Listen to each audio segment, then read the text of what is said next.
Okay, gentlemen, and for you guys, any new Christmas traditions? No, not really. I mean, I do like the fact that it's become Christmassy, because obviously it came out over Christmas. I think I probably get the most amount of messages in the Christmas period in terms of friends and extended family that are watching Lord of the Rings. And it's always on in Britain around Christmas. It's become a kind of Christmas staple. It is for sure. And for you, Elijah? Not really, but I mean, in the same way that those films came out during the Christmas holiday, they are synonymous with that time of year.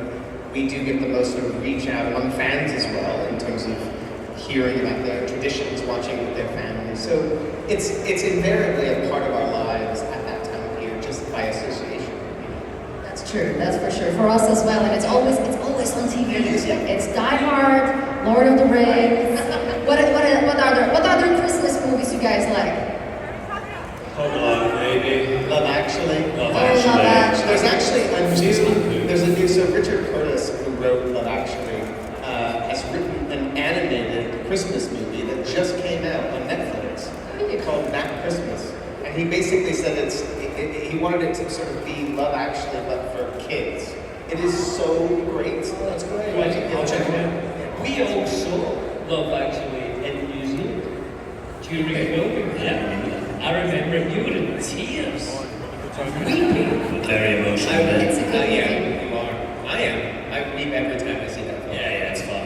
I like A Christmas Story, which is which is maybe more of an American kind of tradition. Yeah, it is The a story of a little boy wanting to come for Christmas is very good. There is a German one.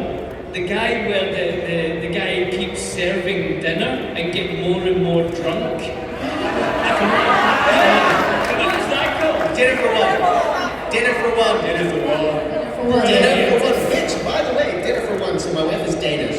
Dinner for One in Denmark is a New Year's Eve tradition. Oh. So in Is it Denmark, same in Germany?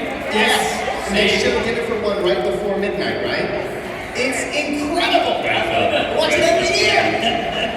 It's so good, but it's weird because it's been embraced by Germany, but it's English actors. So it was an English production, but it's the DVD only exists in Germany. You can't get the DVD anywhere else. So thank you for providing for the rest You of the think world. we'll have it here? Yeah. I mean, right, somebody get me that as a gift, would you? If somebody brings that, I have one in my I'll bag. give you a gift. Isn't it amazing? Brilliant. Same as it for you.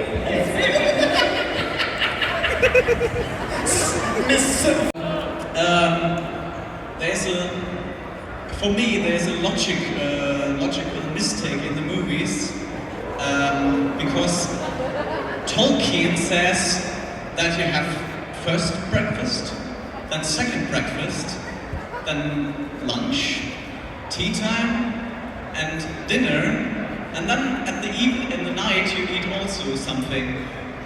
So in the movies, you don't look like that. So yeah, it was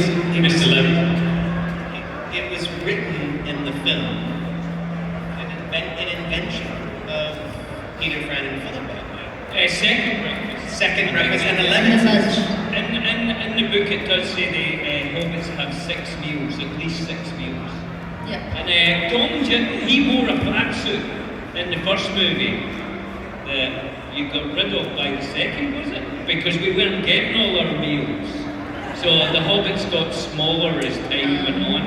But in real terms, I was getting bigger.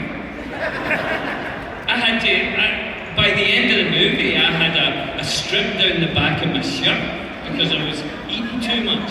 Okay. Yeah? So it was Never knew accurate. that. It was just good metabolism. Just good metabolism. Yeah. We were climbing mountains and fighting cave trolls. That takes a lot of calories. Thank you so much. Thanks, Stuart. Next question, please. Next year on working holiday, and I wanted to ask you, what is your advice on following your dreams and not living a life on regrets? The biggest regret as well. I mean, Oh, not living a life on regret. Okay. Well, this feedback thing is interesting. I think, you know, when you think about risk in your life, you know, everyone talks about, oh, that's a risky move, maybe you shouldn't risk that, are you sure you want to do that? I've always felt like the biggest risk in life is not doing it. Because if you get towards the end of your life and you think, oh, I could have done that, I could have rolled the dice and given it a go, but I didn't. That is the biggest cost that you pay in your life. Because if you do it and it's successful, great. If you do it and it's not classically successful, at least you did it, you know, at least you gave it a go. And I think if you were to ask a lot of elderly people coming towards the end of their life, is there anything you would change? They would probably say, I wish I'd done that. I wish I'd have given that a go. I should have just been a bit braver, you know, just tried it. So I always just think, you know, go for it. And some of the likenesses on the action figures are scarily good, you know what I mean? And what was your first impression of seeing yourself in an action figure form or something? And do you have yourself as a toy or, you know?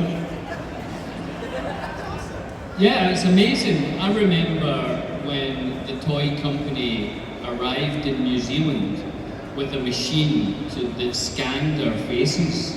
There was a machine that you sat in and it went round and it scanned your face, do you remember? And then they sent us the prototypes of the dolls. And my grandmother was 100 years old and she never saw Lord of the Rings. She passed away before it came out, but she did see my doll. And I think as much as a 100-year-old person can be impressed, I think she was pretty impressed. I think she ate it, didn't she? You did she ate it. Very tasty. No, it's great those moments, you know, to... Obviously, we were all together when we had the opportunity to see the little sequence of Moria, you know, the Fellowship going into Moria up until, spoiler alert, Gandalf falls down. Just in case anyone's not seen it. Sorry. So we're all together for that, which was great to... I mean, you know that, the moment when we all kind of come out of the cave after Gandalf has fallen and all the Fellowship kind of exhausted and we have to take a moment, I kind of remember us all kind of feeling that way when we'd seen the sequence in Moria. We all kind of came out of the cinema kind of reeling, going, wow, what have we just seen, you know? So of course it's a special moment because you don't get those opportunities again to see it for the first time, you know? Very special. Yeah, and I don't know, for me, growing up, I was a big collector of toys and action figures, Star Wars toys and so on and so forth, Batman toys.